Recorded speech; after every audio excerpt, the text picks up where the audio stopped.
Hello everyone. In this video, I'm going to discuss chapter number 9, that is temperate climate. So, as you know, all places on the earth are different. They have different climate, and depending on that, the plants and animals that are found in those areas can differ drastically. These different places are called zones. In this chapter, we are going to learn about one such zone known as the temperate zone. Now, what is the meaning of the word temperate? It indicates a region or a climate that is characterized by mild temperature. The temperate climate spreads across most of the continents in the world. This climate affects the vegetation of this belt in various ways and is primarily responsible for the growth of vegetations that are found in this particular region. The temperate zone lies to the north of the torrid zone in northern hemisphere and to its south in the southern hemisphere. The temperate zone has a moderate climate. That means the weather is neither too hot nor too cold. This zone experiences warm summers and cold winters. Depending upon the distance from the sea, temperate regions receive moderate to low rainfall. Temperate climate has several variations.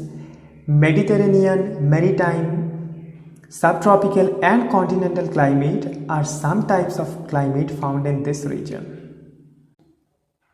On the other hand, some areas of the temperate region in the northern hemisphere experience a continental type of climate that is characterized by cold winters and hot, humid summers.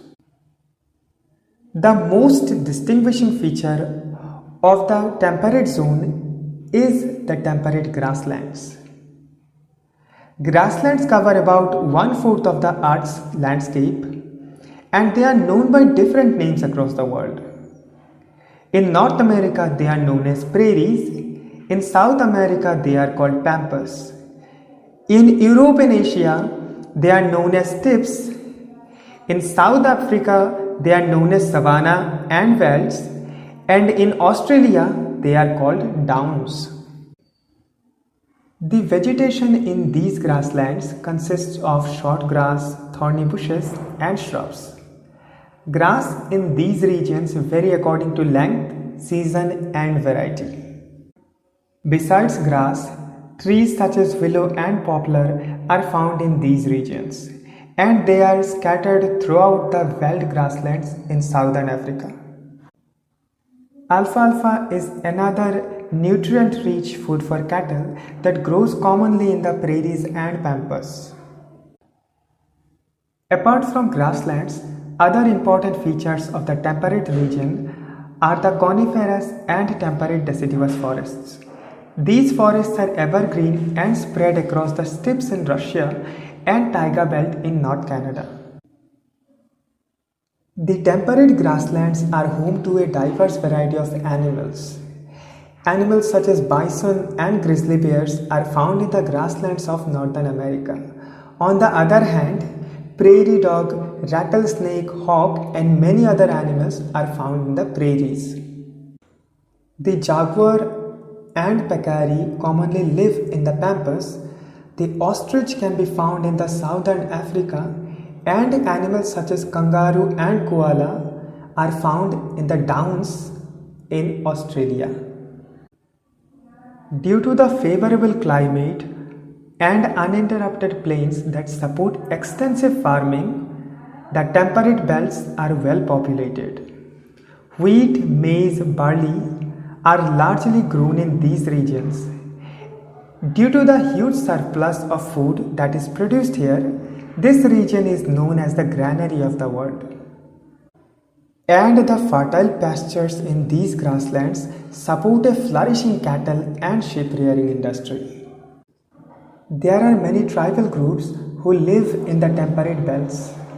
Khoi Khoi, San, and Bantu are some tribal groups that live in the grasslands of southern Africa.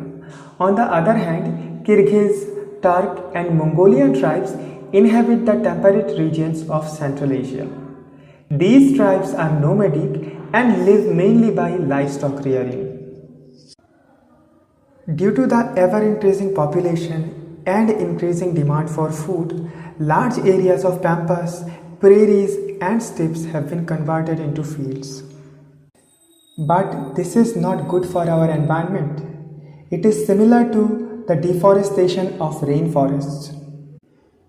Extensive farming and livestock rearing are the major occupations of the people who live in these regions. Overuse of grasslands for agriculture and overgrazing are turning grasslands into wastelands, and this is turning out to be a major environmental concern.